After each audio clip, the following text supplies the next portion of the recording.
ला ला ला.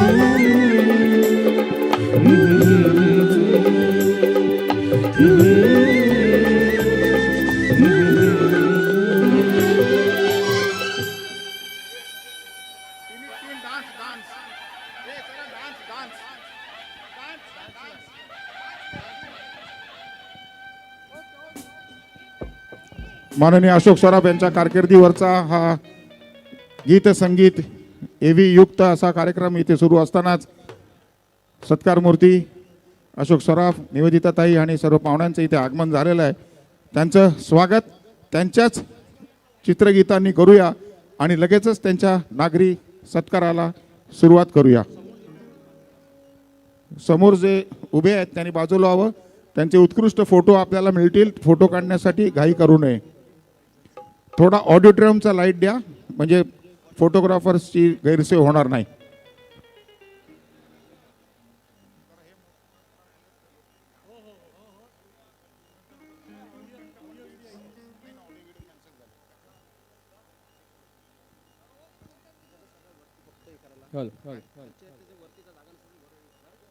खालती भरलाय तरी वरती बाल्कनीमध्ये काही सीट खाली आहेत तरी कृपया बाल्कनीमध्ये जाऊन बाकीच्यांनी बसायला हरकत नाही. उशिराने आलेल्यांनी वर जायला हरकत नाही. पत्रकार मित्रांनी व्यासपीठ खाली करायचं आहे. आपापल्या जागेवर बसून घ्यायचं आहे. पत्रकार मित्रांना विनंती आहे की व्यासपीठ खाली करायचं आहे.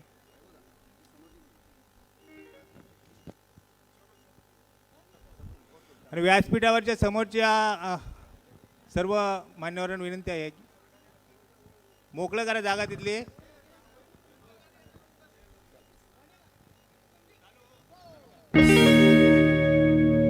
अश्विनी ये ना ये ना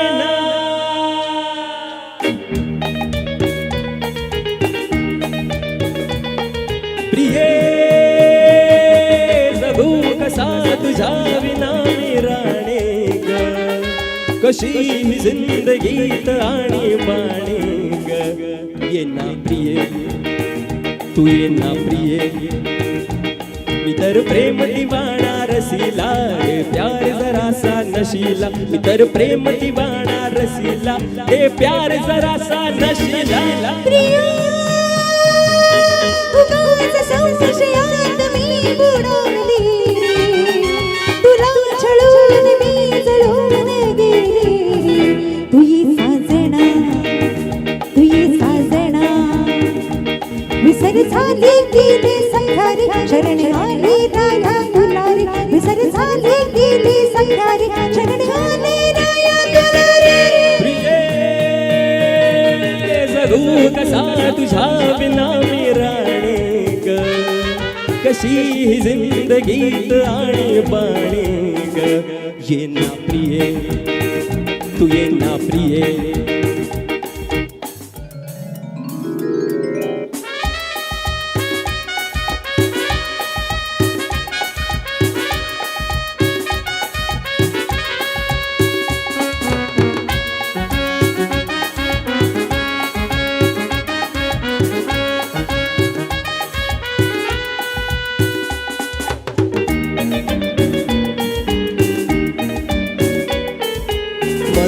धुंद ही गुलाबी हवा प्रीत गंध हा शराबी नवा. हात हात तुझाच हाती हवा. झोपतो तनूच हा गारवा. तुझी माझी प्रीती असे फुले मधुराणी. फुले फुले उमलते तशी गोडी गाणी. तू ये ना ये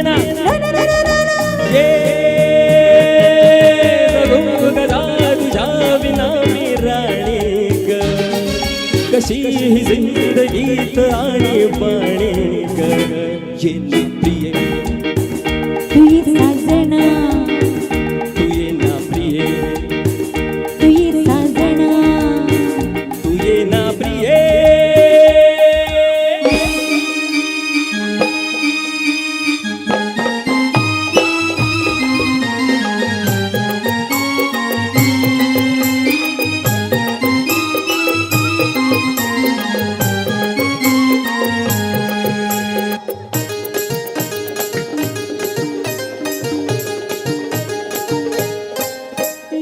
निन्नाची बारा म्हणा तू रत्तीनी मी का म्हणा आधी साडी निचोळी अण्णा मग जीवाची राणी म्हणा अय्यो रामा रामा लपड्या बसलो ना अय्यो रामा रामा झोपडत चलीला निन्नाची बारा म्हणा तू रत्तीन मी का म्हणा आधी साडी निचोळी अण्णा मग जीवाची राणी म्हणा अय्यो रामा रामा लपड्यात बसलो ना अय्यो रामा रामा झोपडत चलीला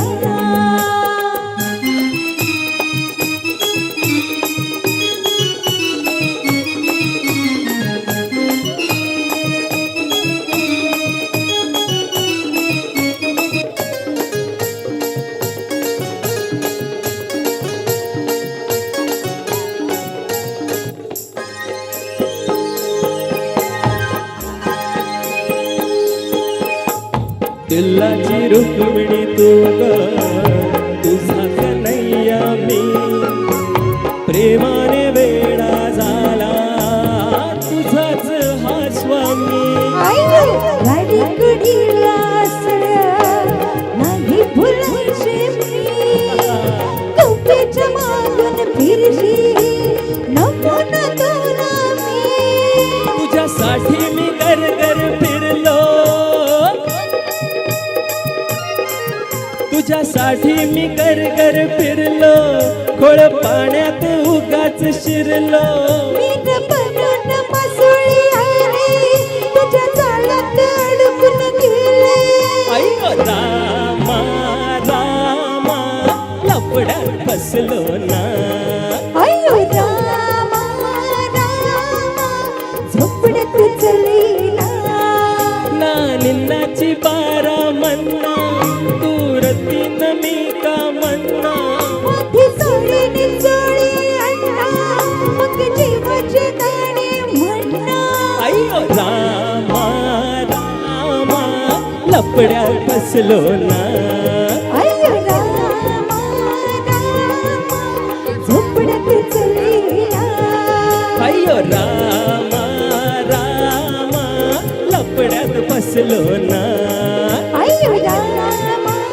रामा झोपडत चलीला अय्यो रामा रामा झोपड्यात चलीना अय्यो रामा रामा झोपड्यात चलीना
डरावे हृदय वसंत फुलताना प्रेमास रंग यावे हृदय वसंत फुलताना प्रेमास रंग यावे मोहनिया ऐसी जाऊ नको रुक्मिणी मजला पाहू नको मोहनिया ऐसी जाऊ नको रुक्मिणी मजला पाहू नको गाडी अमोल प्रीतीचे अथरातुनी जुळावे हृदय वसंत फुलताना प्रेमास रंग यावे हृदय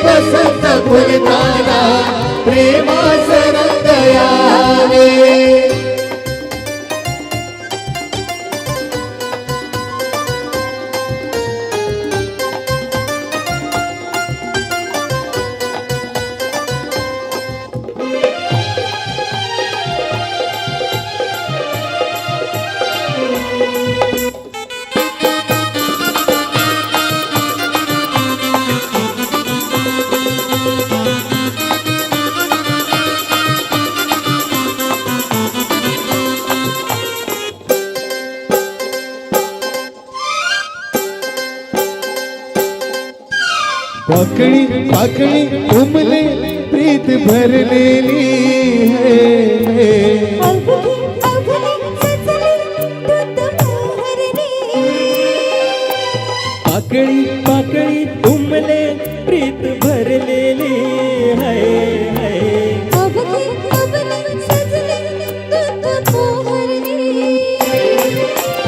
उसळून यवनाचे या नयनात रंग यावे सौभाग्य प्रेम बंधाचा रंग घावे हळवे तरंग बहराचे अंतरी बुलावे हृदय वसंत फुलताना प्रेमाच रंग यावे हृदय वसंत फुलताना प्रेमाच रंग यावे प्रेमाचा रंग भरताना दुनियेच काढरावे हृदय वसंत फुलताना प्रेमाचा रंग यावे हृदय वसंत फुलताना प्रेमाचा रंग यावे हृदय वसंत फुलताना प्रेमाचा रंग यावे हृदय वसंत फुलताना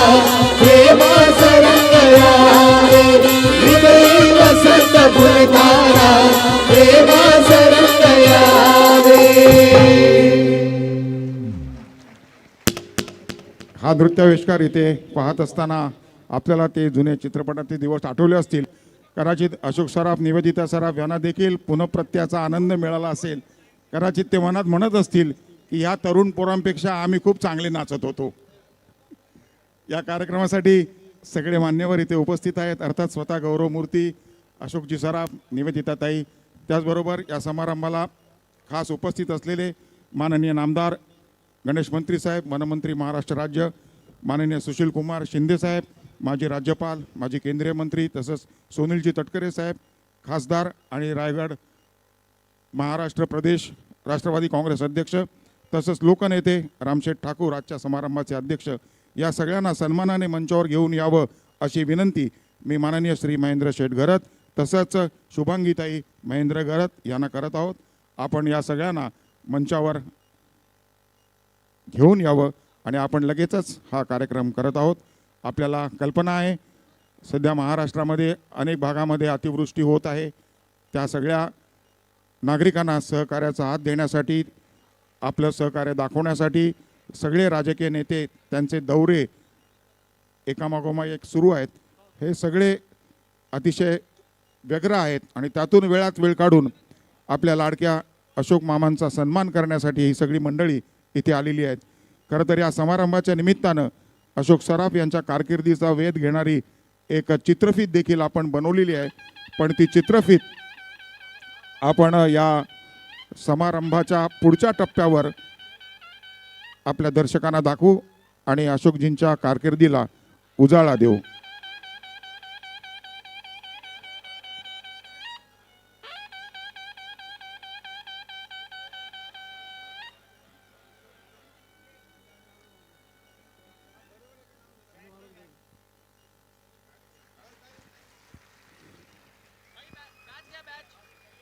आपण सर्व रसिकांनी टाळ्यांचा कडकडाट केलेलाच आहे आणि याच टाळ्यांच्या कडकडाटात, रसिकांच्या टाळ्यांच्या कडकडाटात आपण लगेचच माननीय अशोक सराफ यांचा इथे सन्मान करणार आहोत. मी मंचावरच्या सर्व मान्यवरांना या सत्कार सोहळ्यात सहभागी होण्याची विनंती करतो.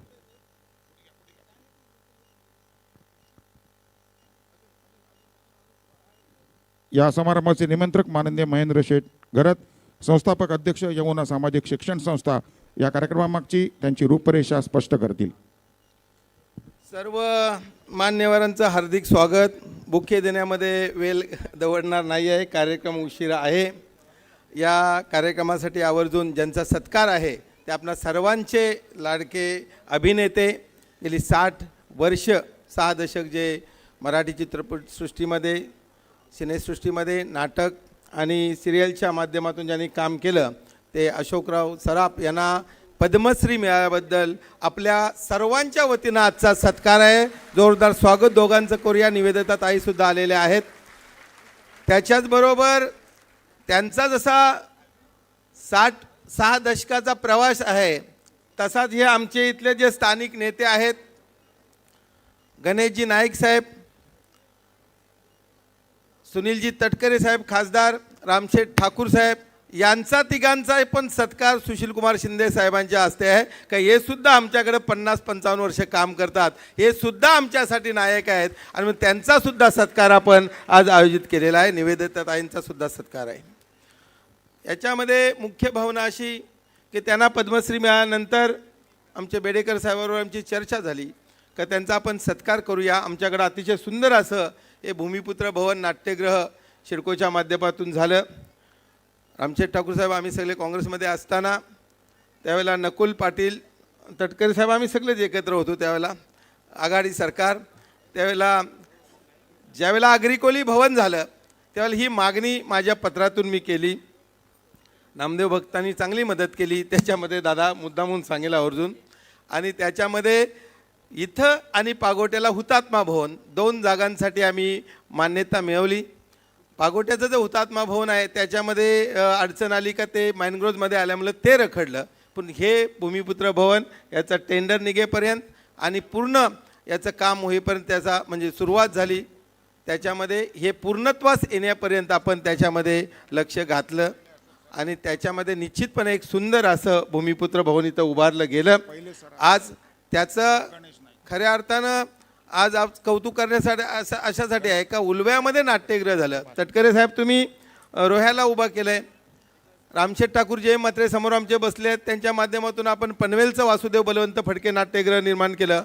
पण इथं 1000ची कपॅसिटी असलेलं हे नाट्यगृह आहे आणि याचा नाटकांसाठी उपयोग झाला पाहिजे. हा एक याच्यामधलं प्रयोजन आहे. याच्यानंतर नाट्य महोत्सव आम्ही लावणार आहोत. मी याच्यामध्ये काम करत असताना मी सांगितलं का या 38 वर्षाच्या काळामध्ये तुमची सुरुवात मी बहुरूपीच्या निमित्तानं वाचली. वयाच्या 18व्या वर्षी तुम्ही मामांच्या माध्यमातून त्यांची नाटक कमिटीतो सुरुवात केली. म्हणजे जवळजवळ 60 वर्ष ते नाटक, पिक्चर, सिनेमा हे जे तुमचं सिरियल सगळीकडं. आणि अशोक सराफ नाव माहीत नाही असा महाराष्ट्रात नव्हे तर मराठी माणूस या जगाच्या पातळीवर सापडणार नाही. आणि म्हणून त्यांना पद्मश्री मिळाल्यानंतर मी एक त्यांचा अतिशय चाहता आहे, डायहार्ड फॅन आहे आणि त्यांचा सत्कार करावा. आणि सत्कारासाठी माणसं कोण तर ही माझ्या डोक्यात आलं. गणेश नाईक साहेबांचा आम्ही संघर्ष पाहिला. जेव्हा शेकाप काँग्रेसचं फार मोठं प्राबल्य होतं तेव्हा ते शिवसेनेच्या माध्यमातून इकडे शाखा काढायचा प्रयत्न करत होते. जितू समोर बसलेला आहे, फार दगडफेक व्हायची. प्रतिकूल परिस्थितीमधून हा माणूस आला, लढला, लढवया आणि या महाराष्ट्राच्या राजकारणामध्ये पुढे जाण्याचं काम केलं. आणि म्हणून त्यांचा 50-55 त्यांना 75 झाले, त्यांचासुद्धा 50-52 वर्षाचा हा संघर्षाचा इतिहास राहिलेला आहे. आणि म्हणून ते सुद्धा आमच्यासाठी नायक आहेत. तुम्ही जसे नायक अनेक भूमिका केल्याच आहेत त्यांच्यासुद्धा भूमिका आहेत. त्यांचा सत्कार व्हावा. सुनीलजी तटकरेंना आपण ओळखतोय. आपण ते आले, त्यांनी ज्या पद्धतीनं काम केलं. महाराष्ट्राचं राष्ट्रवादीचं एकदा इकडं अध्यक्ष आहेत, तिकडं पण अध्यक्ष होते, मंत्री झाले. एक वेळा विलासराव देशमुख साहेब आले एका कार्यक्रमाला रामशेठच्या घरी. रामशेठ वर गेले. आमचा कार्यक्रम संपला, जेवणाचा कार्यक्रम होता. रामशेठच्या खालच्या रूममध्ये आम्ही थांबलो होतो. तर विलासराव आतमध्ये गेले आणि वॉशरूमला आणि ते बाहेर येईपर्यंत आमची चर्चा चालू होती. विलासराव बाहेर आल्यानंतर मी काय चर्चा चालली त्यांनी विचारलं. मी नाही, यांनी मार्ग बदललेत, आता सगळे रोह्याकडे जातात. पूर्वी आमचे लोक सगळे मूनलाईटला जायचे. तर कसं काय झालं आहे तर हो आता वेग पाटील असले तर ते पण रोह्याला भेटायला जातात. रामशेठ पण आमचे काँग्रेसवाले जातात. तर यांनी आता दिशा राजकारणाची बदलली आणि खरोखर या 25-30 वर्षामध्ये ताकदीनं आणि सगळ्यांना अंगावर घ्यायची ताकद असलेला माणूस आहे. मी इस्रायल कसा लढते सगळ्यांच्या विरोधात तशी ताकद, प्रचंड ताकद घेऊन ते लढतात. सगळ्यांना अंगावर घेऊन झालेत. पण त्यांचासुद्धा हा एक आणि काम करणारा माणूस आहे. जसा सुशीलकुमार शिंदे साहेब एक सांगेल, विलासरावांना मुख्यमंत्री असताना किंवा केंद्रीय मंत्री असताना त्यांना कधीही मोबाईल लावा, मीटिंगमध्ये असतील तर 10 मिनिटात करतील, अर्ध्या तासात करतील. तसा तटकरे साहेबाला कधीही फोन लावा, हा माणूस बिजी असेल, मंत्री असताना सुद्धा असेल किंवा आता प्रदेश अध्यक्ष खासदार आहेत ते जर बिझी असतील तर अर्ध्या तासात ते स्वतःहून फोन करतील आणि सतत कामाशिवाय माणूस टिकत नाही. या तिघांचं फार का कौतुक आहे. जरी यांची मुलं राजकारणामध्ये असली तरीसुद्धा हे बाप ते बाप आहेत, अजून 15-16 तास काम करतात. अशोक मामा तुम्ही 3-3 शिफ्टमध्ये काम करताय, यांना शिफ्टच नाही, हे अहोरात्र काम करतात, किती ट्रॅव्हलिंग करतात. तर यांचंसुद्धा कौतुक करणं हे गरजेचं होतं. आणि या निमित्तानं म्हणून आजचा हा सत्काराचा कार्यक्रम आहे. आपण सर्व चांगल्या मोठ्या संख्येनं आलात त्याच्याबद्दल हार्दिक आपलं स्वागत करतो आणि माझं प्रास्ताविक संपवतो. जय हिंद, जय महाराष्ट्र. महेंद्र शेटनी सगळ्यांचंच काय महत्त्व आहे राजकारणातलं आणि त्यांच्या कार्यातलं हे सांगितलं. आता या सगळ्या दिग्गजांच्या हस्ते आपण अशोक मामांचा सत्कार करूया. अशोक मामा आणि निवेदिताताई आपण दोघांनी पुढे यावं. ही सगळी मंडळी एकत्रितपणे, हा खऱ्या अर्थानं एक सर्वपक्षीय नागरी सत्कार आहे. इथे कोण नाही, इथे सगळ्या पक्षाचे लोक आहेत. सगळे केवळ अशोक मामांच्या प्रेमापोटी इथे आलेले आहेत आणि त्यांच्या कलागुणांचा गौरव करण्यासाठी एकाहून एक दिग्गज इथे आलेले आहेत. आपण एक शाल, त्यांच्या कारकिर्दी इतकाच मोठा हार अशोक मामांना आपण प्रदान करत आहोत आणि त्यांचा हा सत्कार एकत्रित करत आहेत. वनमंत्री माननीय गणेशजी नाईक, माजी मुख्यमंत्री, माजी राज्यपाल माननीय श्री सुशीलकुमार शिंदे, खासदार सुनीलजी तटकरे आणि रायगडचे लोकनेते माननीय रामशेठ ठाकूर. आणि हा सगळा योग आज इथे जुळवून आणला तो आंतरराष्ट्रीय कामगार नेते आणि रायगड जिल्हा काँग्रेसचे अध्यक्ष महेंद्र शेठ घरत यांनी. जोरदार टाळ्यांच्या कडकडाटात आपण अशोक मामांच्या कारकिर्दीचं कौतुक करूया, त्यांचं अभिनंदन करूया. आणि यापुढेही तुम्ही थांबू नका, असेच पुढे वाटचाल करत राहा, हीच इच्छा तमाम रायगडवासियांच्या वतीनं आम्ही इथे व्यक्त करत आहोत.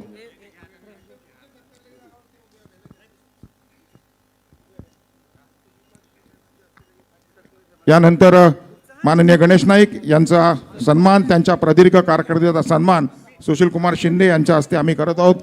त्यांची राजकारणातली फार मोठी कारकीर्द आहे. त्याच्या आधी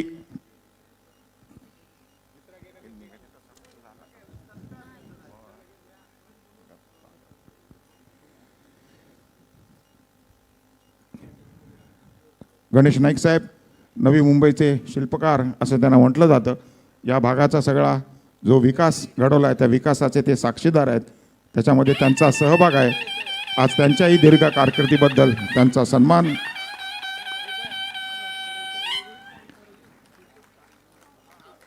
यानंतर माननीय सुनील तटकरे साहेबांचा देखील सन्मान. नुकताच सुनील तटकरे यांना लोकमततर्फे आंतरराष्ट्रीय पातळीवरती भारतभूषण हा पुरस्कार प्रदान करण्यात आलेला आहे आणि त्याचे आम्हा सगळ्या रायगडवासियांना अभिमान आहे. आणि म्हणूनच आज उल्व्यातल्या सगळ्या तमाम रसिकांच्या साक्षीनं आपण सुनील तटकरे साहेबांचा देखील सन्मान करत आहोत. रामशेठ ठाकूर हे तर रायगड जिल्ह्याचे पितामह राजकारणातले म्हटलं तरी चुकीचं ठरणार नाही. अनेक राजकीय क्षेत्रातल्या पिढ्या त्यांनी घडवल्या. राजकारणात कोणाला पुढे यायचं असेल तो कुठल्याही पक्षाचा असेल, रामशेठ ठाकूर यांचा आशीर्वाद घेतल्याशिवाय तो पुढे वाटचाल करत नाही. असं हे रायगड जिल्ह्यातलं विलक्षण असं व्यक्तिमत्व आहे.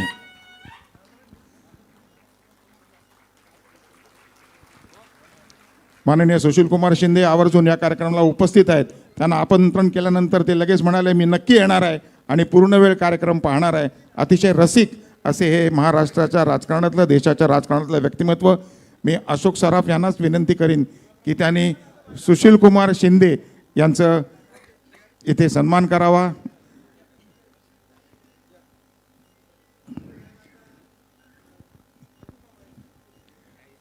देशाच्या राजकारणातलं एक सुसंस्कृत, हसतमुख, प्रसन्न आणि रसिक व्यक्तिमत्व, साहित्यिकांच्या मैफिलीत रमणारे, कलाकारांच्या मैफिलीत नादावणारे असे रसिक सुशीलकुमार शिंदे आज इथे उपस्थित आहेत. त्यांचं देखील स्वागत आणि सत्कार.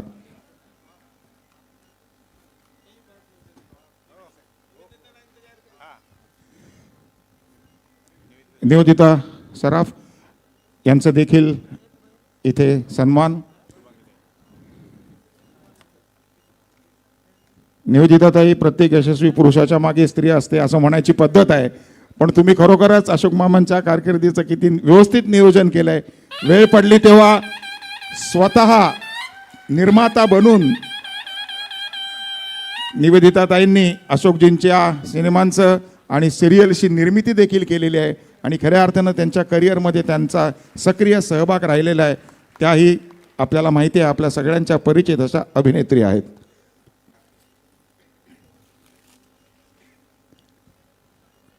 यानंतर मी माननीय गणेश नाईक साहेबांना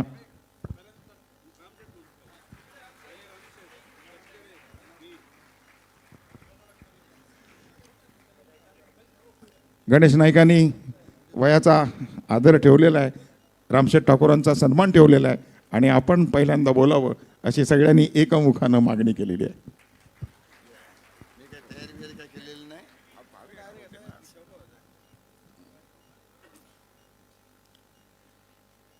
यमुना सामाजिक शैक्षणिक संस्था शेलगर यांच्या सौजन्यानं आज पद्मश्री महाराष्ट्र भूषण मान्य श्री अशोकजी सराफ साहेब यांना साहेब मी म्हणतो, खरं म्हणजे त्यांना राजकारणातल्या लोकांना साहेब म्हणतात, यांना साहेब असं म्हणायचं. अतिशय ज्येष्ठ अशी आदरणीय अशी व्यक्ती आहे, त्यामुळे त्यांना जोडलं तरी चालतं. आणि त्याचबरोबरीनं निवेदिता ताई या जोडीचा सराफ साहेबांचा संबंध सत्कार होत असताना साहजिकच त्यांच्या मागं मगाशीच निवेदकानं सांगितलं की अगदी पूर्णपणानं पाठीशी उभं राहून पूर्ण सहकार्य करणाऱ्या आणि त्यांना पुढं येण्याच्या दृष्टीनं पूर्ण त्यांचं महत्त्व आहे अशा निवेदिताई आज या सत्काराला हजर राहिलेल्या आहेत. खरं तर महेंद्र घरतानी एक फार मोठं काम आमच्या उलवा, नोड आणि पनवेल, उरणच्या दृष्टीनं केलेलं आहे की आपला इतका भरगच्च फार मोठा सर्वांना हवाहवासा वाटणारा असा सत्कार इथं आयोजित केलेला आहे. म्हणून महेंद्र घरताला पण मी धन्यवाद देईन. मामांचा सत्कार करताना अशोक मामांना आता मामाच म्हणायला लागतं जास्त, जरा थोडंसं आता ते टी व्हीवर सिरियल चालू आहे ना अशोक मामांची, तर सत्कार करताना त्यांनी कुणाच्या हस्ते करावं, मला अध्यक्ष म्हणून ठेवलं त्यांनी. खरं तर मी अध्यक्ष घरचाच आहे, तर त्याच्यामुळं मला काय महेंद्र घरताने मी कुठल्याही पक्षात जरी असलो तरी अगदी सख्या भावासारखेच राहिलेले आहोत. तो माझा शिष्य समजतो ना, माझ्याबद्दल भरपूर काय बोलतो म्हणजे वाईट नाही बोलत, चांगलं बोलतो. आणि ते चांगलं बोलल्यानंतर बऱ्याचशा लोकांना असं विचित्र वाटतं की अरे हे काय चाललं आहे, ह्यांचा पक्ष त्या टोकावर, दुसरा पक्ष त्या टोकावर, एक हिमालयाकडं, एक कन्याकुमारीकडं, पण तरी देखील ते पटतं आणि तो ठणकावून सांगतो. मी ठणकावून सांगतो, राजकारण फक्त निवडणुकीपुरतं असतं, समाजकारणामध्ये राजकारण येऊन द्यायचं नसतं. ती दोन्ही तत्त्वे आम्ही पाळतो आणि त्याच्यामुळं आम्हाला जमतं. आणि ही सगळी तत्त्वं आम्ही कुठून शिकलो? नाईक साहेबांकडनं शिकलो, शिंदे साहेबांकडनं शिकलो आणि तटकरे साहेब तुमच्याकडनं पण शिकलो. म्हणजे आम्ही शेका पक्षात असताना किमियागार नावाने एक पुस्तक काढलं. महेंद्र मगाशी किमियागार शब्द करत होता, अलिबाग करता किमियागार पुस्तक होतं ते, पण खरे किमियागार तुम्ही आहात. म्हणजे तसं पाहायला गेलं त्यांनी फार मोठ्या किमिया केलेल्या आहेत. आणि मधुकर भावे साहेब जे आहेत हे रोह्याचे मूळचे माझे मित्र आहेत खास, आणि ते रोह्याचे आमचे शिंदे साहेब पण रोह्यांचे, म्हणजे सासरवाडी यांची, म्हणजे त्यामुळे हे रोह्याचेच झाले साधारणतः. आणि त्या ह्याच्यामुळं शिंदे साहेबांच्याबद्दल, विलासरावांच्यामुळं आणि मधुकर भाव्यांच्यामुळं तर म्हणजे मी त्यांच्या घरचाच झालेला आहे. नाईक साहेब हा आमचा आदर्श आहेत. ज्या कालावधीमध्ये अगदी सुरुवातीच्या काळात आपल्याकडं लढाई सुरू व्हायच्या अगोदर प्रकल्पग्रस्तांची लढाई कुठं सुरू झाली असेल तर नव्या मुंबईमध्ये जू गाव, जे जू गाव आहे तुर्बा तिकडं, त्यावेळेला ज्यावेळेला ते शिडकोवाले तिकडं जायचे त्यावेळेला दिबा पाटलांच्या बरोबरीनं ताटपणानं तिकडं त्या भागात कोण असेल तर नाईक साहेब असायचे. आणि आम्ही त्यावेळेला तरुण होतो अगदी, म्हणजे नाईक साहेबांच्या आमच्यात जास्त काय फरक नाही, 1 वर्षाचा फरक आहे. पण आम्ही जरा थोडं कसं होतो, ग्रॅज्युएशन केल्यानंतर शिक्षक झालो, 1 वर्ष 2 वर्ष 3 वर्ष वाशीच्या हायस्कूलवर पण मी शिक्षक राहिलो, BA BEd नोकरी केली. साहेबांचे चिरंजीव अतिशय चांगले आहेत, हुशार आहेत आणि संपूर्ण चांगलं करतात. माजी खासदार आहेत संजीव नाईक. मी त्या शाळेवर वाशीच्या the first new Bombay school Vashi, sector 1 जो आहे न्यू बॉम्बे वाशीचा, का जिथे नवीन जमते विथे पहिला रस्ता होत होता, D टाईप सुरू होत होतं, तर त्यावेळेला संजीव नाईक त्या शाळेत होते आणि मी त्यांचा सर होतो. आणि अजूनही मला थोडे लोक 1% पण 0.5% लोक सर म्हणतात, त्यात ह्यांचा मला फार अभिमान वाटतो की मला सर बोलणारे कोणतरी आहेत.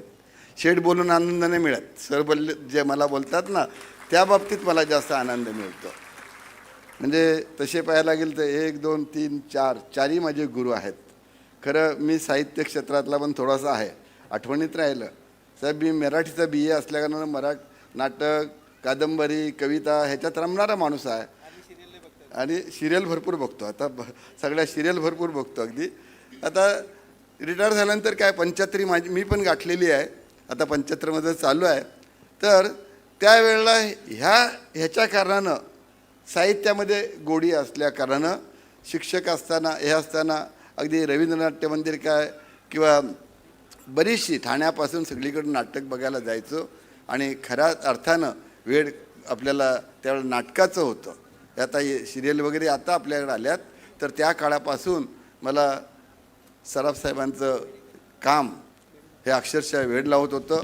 आणि ह्याच्यामध्ये ज्यावेळेला महेंद्र खडतांनी सांगितलं की असा असा एक प्रोग्राम ठेवतोय आणि तुम्हाला अध्यक्ष करायचा आहे, तर म्हटलं वा, ज्यांचा सत्कार आहे ती व्यक्ती महाराष्ट्राच्या दृष्टीनं ज्यांना आता महाराष्ट्र भूषण सरकारनंच पदवी दिली, त्याच्यामुळं आपण बघायला गेलात तर खऱ्या अर्थानं ज्या लोकांना भूषण म्हणायला पाहिजे, तर आपल्या साहित्य संस्कृती प्रत्येक माणसाचं महाराष्ट्रीयन माणूस जो आहे त्याला अभिमान वाटावं अशा प्रकारचं काम त्यांनी केलं आहे आणि आपल्याला शिकवण त्यांनी दिली. हे अशोक सराफ साहेब आहेत, मी त्यांना मनापासून वंदन करतो. प्रत्येकाच्या मनामध्ये त्यांची एक वेगळी जागा आहे. अशी जागा आहे की आमच्या सभासाहेब असतात राजकारण्यांच्या, तेव्हा गाड्या पाठवाव्या लागतात माणसं आणायला. म्हणजे इथं बस पाठव, तिथं गाडी पाठव, माणसं गोळा करा. पण आपलं नाव झालं आणि हा हॉल अपुरा पडला. बाहेरही तशीच लोक आहेत, किमयागार खऱ्या अर्थानं. म्हणजे ही किमया जी साहित्यातली संस्कृतीतली नाट्यकला असेल, पिक्चर असतील, ह्यासुद्धा कलाच आहे ना, नृत्यकला, संगीतकला, नाट्यकला. तर ह्याच्यामध्ये तुम्ही जो महाराष्ट्र घडवण्याच्या करता सगळ्या भूमिका केल्यात तुम्ही. काही नाही केलं, सरळ मार्गानं पण केला आणि व्यंगात पण केलं. पण त्यातून सुद्धा व्यंग आपण बघत असताना त्यातून शिकतो की हां, हे असं दाखवताना हे तुमचं व्यंग आहे ते दाखवत आहेत आणि माणसांनी कसं आला पाहिजे. पण खरंच तुम्ही सगळ्यांच्या करता अगदी महाराष्ट्राला वेळ लावलं आहे, महाराष्ट्रा बाहेरच्या लोकांनासुद्धा वेळ लावलेलं आहे ह्या नाट्याचं, ह्या सिनेमाचं. आणि खरा महाराष्ट्रीयन माणूस तुम्ही घडवला आहे, दाखवला आहे. आणि त्यामुळं तुम्हाला खऱ्या अर्थानं 27 व्हावं. आता तुम्ही 75 पालटले, 78 वर गेले, पण 27 असंच यावं आणि शेवटच्या घडकेपर्यंत म्हणजे स्टेजवरती तुमचं रूप आम्हाला दिसावं अशा प्रकारची देवाकडे प्रार्थना करतो. आणि बरीच भाषणं व्हायचे, मी थोडक्यात थांबवतो. जय हिंद, जय महाराष्ट्र.